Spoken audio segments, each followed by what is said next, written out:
দেবমিতার হেসেলে সবাইকে স্বাগত। আজকের রান্না এগ টেবিল বা ডিমের চপ। কীভাবে বানালাম চলো দেখে নেওয়া যাক। প্রথমে ওভেনে প্রেসার কুকারটাকে বসিয়ে নিলাম, সাথে পরিমাণ মতো জল দিয়ে নিলাম। এদিকে কেটে ও ধুয়ে রাখা আলুগুলোকে দিয়ে দিলাম একে একে।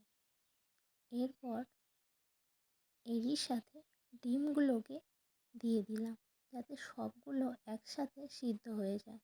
এবার প্রেসার কুকারটাকে বন্ধ করে দিলাম যাতে খুব ভালোভাবে সেদ্ধ হয়ে যায়। এরপর আমাদের আলু ও ডিম সেদ্ধ হয়ে গেছে, আলাদা করে নেব।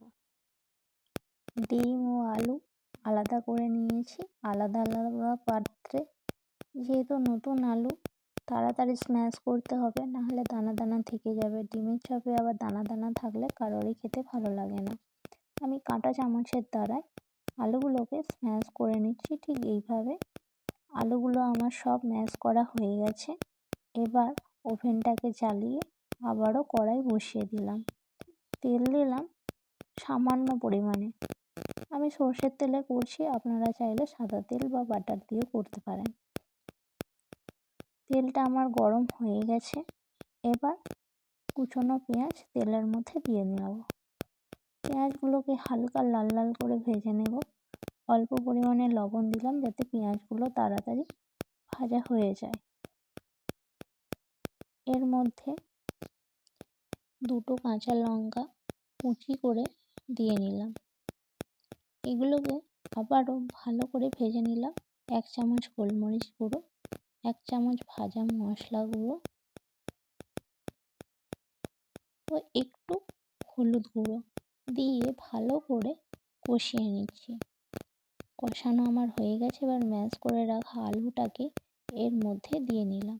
দিয়ে ভালো করে সব কিছু একসাথে মিশিয়ে নেব। ঠিক এইভাবে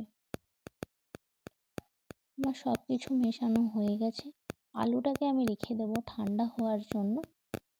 এরপর যে ঠান্ডা করতে রাখা যে ডিমগুলো রেখেছিলাম সেইগুলোকে হাফ হাফ করে কেটে নেব। কাটা আমার হয়ে গেছে।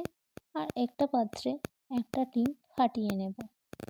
আপনারা এটাকে বেসনের ব্যাটার তৈরি করেও করতে পারেন।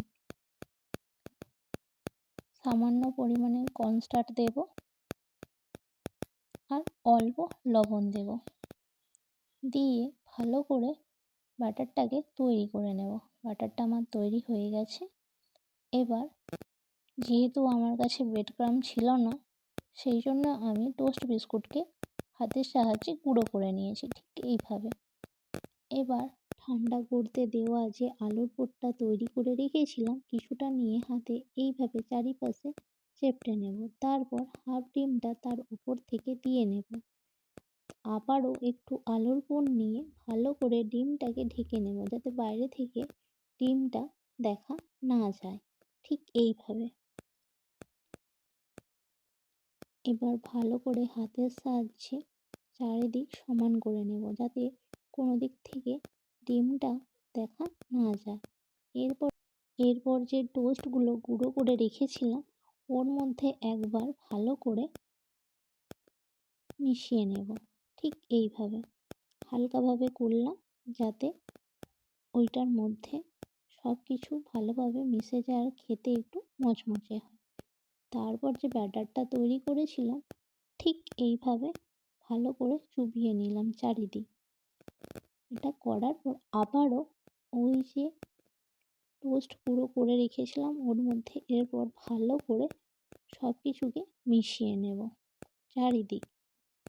এইভাবে একে একে সমস্ত চপগুলোকে তৈরি করে নেব। ঠিক এইভাবে আমার সমস্ত চপ তৈরি হয়ে গেছে। আর এদিকে কড়াইও বসিয়ে দিয়েছি ওভেনে তেল দিয়ে। তেল আমার হালকা গরম হয়েছে। এটা মিডিয়াম টু লো ফ্লেমে করতে হবে।